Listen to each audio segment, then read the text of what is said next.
the time. Esther, I want to touch base with you. Let's get together. Give me a time that we can get together and have a meeting. All the time. Okay, next up, these two. Who would like to do those two? Iris, would you like to do those two?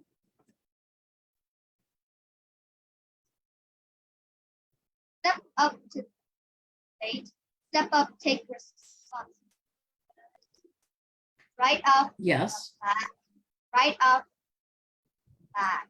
Get started away, straight away. Get started right away, straight. Exactly. So get started right away or right off the bat, those two are used a lot in America. Let's get going right off the bat. Do this, do this, do this, do this. Okay. This phrase is one that they use in Britain or UK, straight away. All right. Who wants to read the next three?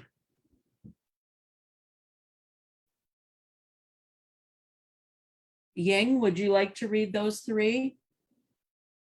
Yes. Pitch an idea, pitch in, pitch hidden.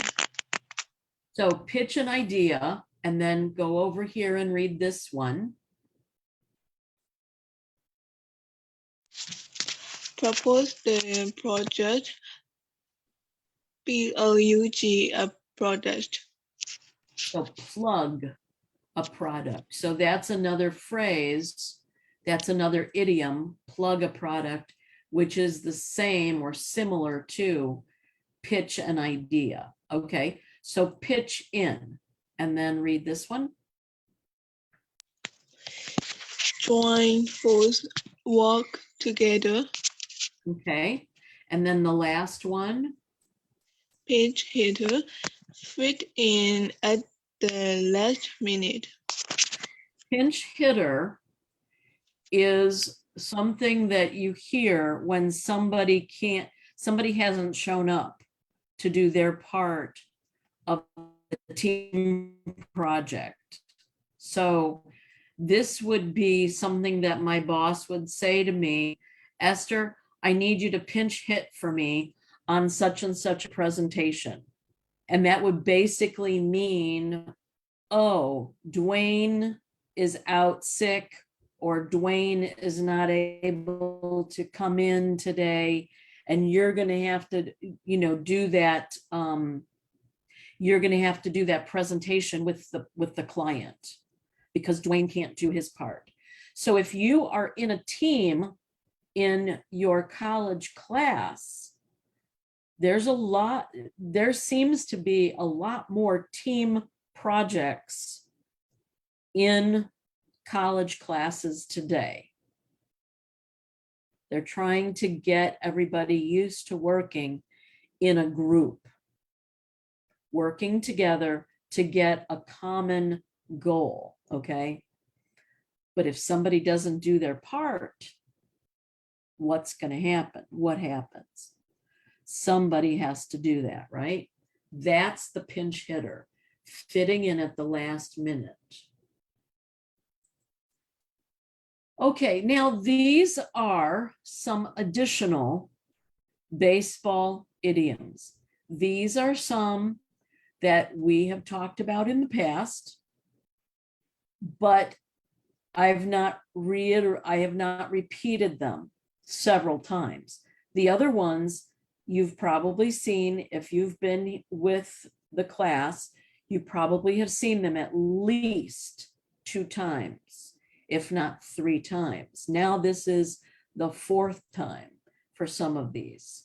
The big ones like touch base, home run, out of left field, curveball, you've probably seen those 4 times, okay? So write those down: touch base, curveball, home run, and what was the other one? Hit it out of the park or something like that. Drop the ball, drop the ball. Those are phrases, like I said, I would hear those almost every week. These are additional ones. Let's go to July. Would you like to read these first two and then just go right over? And so this one, and then go right over and read the meaning there, okay? Yes, teacher. Ransom, sudden sweeping victory, cleanup Okay. hitter, someone who came in to solve a problem. Okay, very good. So let's talk about the Grand Slam for a minute. This is, remember I said, oh, wow, you hit a home run. That was great. There's a lot of ways of saying awesome, great, fantastic in baseball. You hit a grand slam. This is a big time compliment because a grand slam means that when the batter hits a home run, he doesn't just bring in his own score. He might bring in as many as 3 other people. So that could be as many as 4 points. Wham, wham, wham, wham, wham. That's a big deal. Okay. That is spectacular. That is awesome. So again, there are several of these success compliments in the group of baseball idioms. All right, now the next two, these two. Let's see, Kind, would you like to read that again? Hardcore, active, or aggressive, heavy hitter, powerful, commanding person. Okay. So these are 2 phrases, 2 idioms that are kind of, they're not happy, they're not sweet, they're not complimentary. These are kind of tough. These are kind of powerful, you know, tough people. A heavy hitter who you expect to come on the plate and to wham, hit, hit, hit, okay? So this would be like a Babe Ruth kind of person, a very powerful player. Okay, now the next 2. Let's see. Who would like to read the next 2? Oh, we have a new one. Cindy, would you like to read the next 2? What we're doing here is we're reading that, which is the idiom, and then read the meaning, which is right here. Okay, Cindy, would you like to do that? Should I read on the left side or the right side? Start with this left side over here. Okay, hit it out of the park. Spectacular success, similar to Grand Slam. Very good. And then the next one. Home run success. Okay, so there's kind of, if you want to think about it, there's great, you hit a home run, yay. Well, I brought in a contract that was worth, let's say, $50,000. All right, I hit it out of the park. I brought in a contract that was worth $10 million. Although both of those are a success, right? I brought in a contract, I brought in product, I did sales. There's levels of success, right?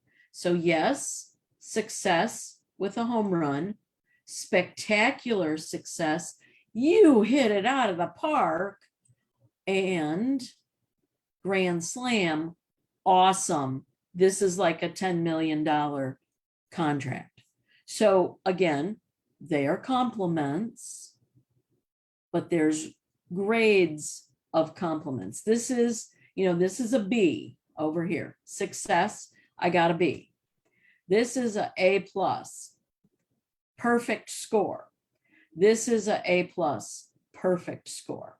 That gives you a little bit of idea. Okay, let's hear those from, hold on a minute. And this one is hit it out of the park. Welcome to English in a Minute from home. Baseball is a popular sport in the US. So it's no surprise we have a lot of baseball-related idioms, like this one. Hit it out of the park. Hey Anna, how did your live streamed puppet show go? Jonathan, we hit it out of the park. People laughed. People cried. People cheered. Wow, that's awesome. So you could see the audience reaction even online? Well, no, but I could feel it. As an idiom, to hit it out of the park means to do something really well. You can use this expression for just about anyone, even puppets. And that's English in a minute. And that was one of the ones that they recorded during the pandemic. Okay. I think there's one more if you want to see it. And that is keep your eye on the ball. Welcome to English in a Minute. A lot of idioms in American English come from sports. Here's one that comes from baseball. Keep your eye on the ball. Let's learn how to use this expression when not talking about sports. Hey, Jonathan, how is your Arabic class going? It's going okay. I'm not studying as much as I should be. Jonathan, you had better keep your eye on the ball if you want to win that scholarship to study in Egypt. Study harder. I know. You're right. To keep your eye on the ball means to keep your attention on something important to you, usually to reach a goal. This idiom can be used in all situations. In our example, Anna tells Jonathan he needs to keep his eye on the ball if he wants to get a scholarship. And that's English in a minute. Okay. So let's see, we have a couple more. So one of the things that's coming up and becoming more and more important is understanding the need for cursive writing.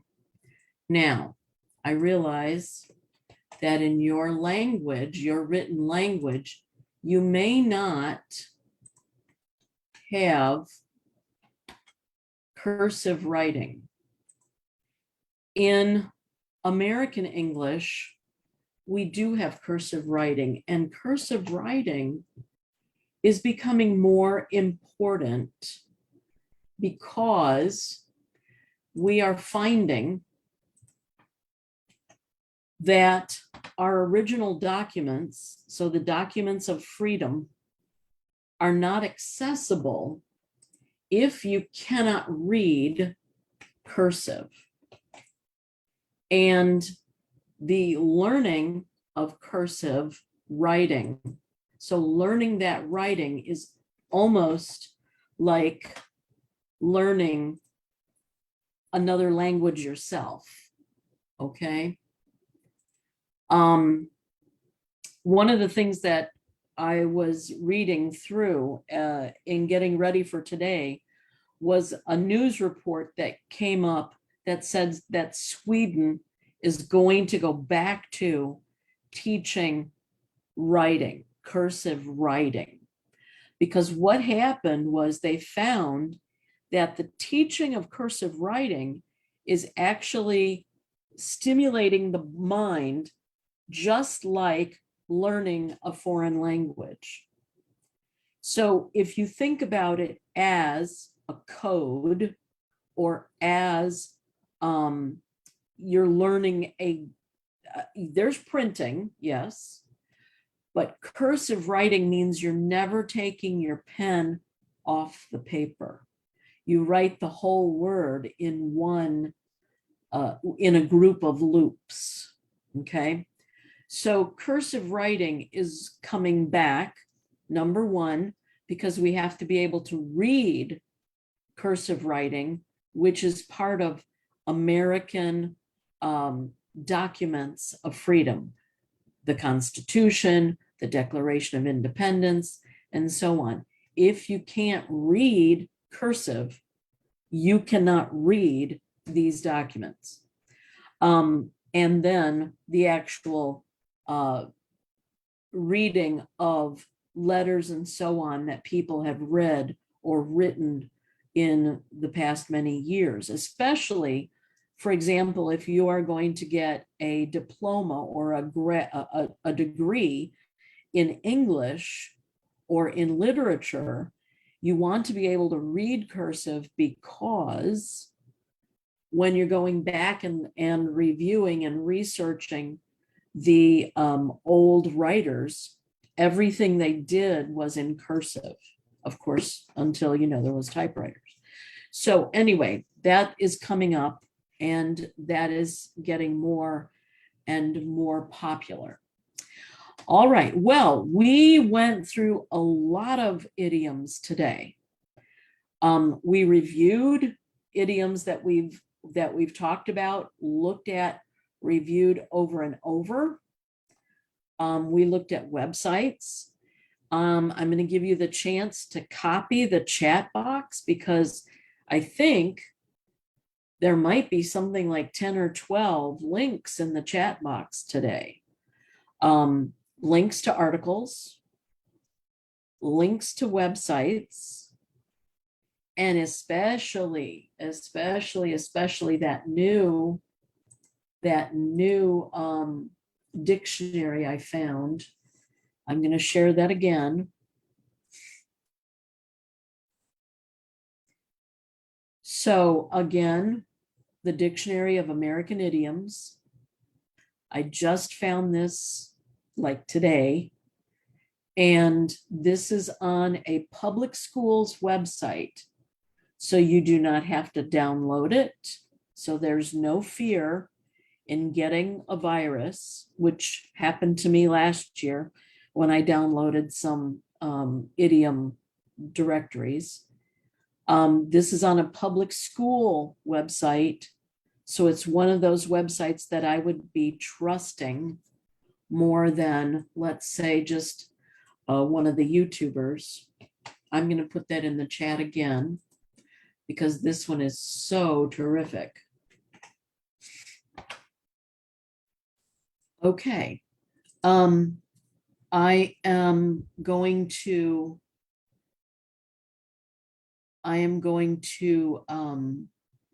be out for a couple of weeks. Tien, I think, is going to be taking over the class, or he'll have somebody else taking over the class. I'm giving you the websites so that you can do reading on your own and reviewing on your own. And there are a lot of resources here today that you can use. I will see you in, I believe, 2 weeks. Okay. It could be 2.5. But I will be back with you when we get to South Korea. And I'll tell you a little bit about the trip. I'll do some videos about traveling. It's pretty wild. We're going to go up to Alaska, across the Pacific Ocean, and then down to Japan. And so we'll have some videos along the way, and I'll share those in our idiom classes coming up, because I think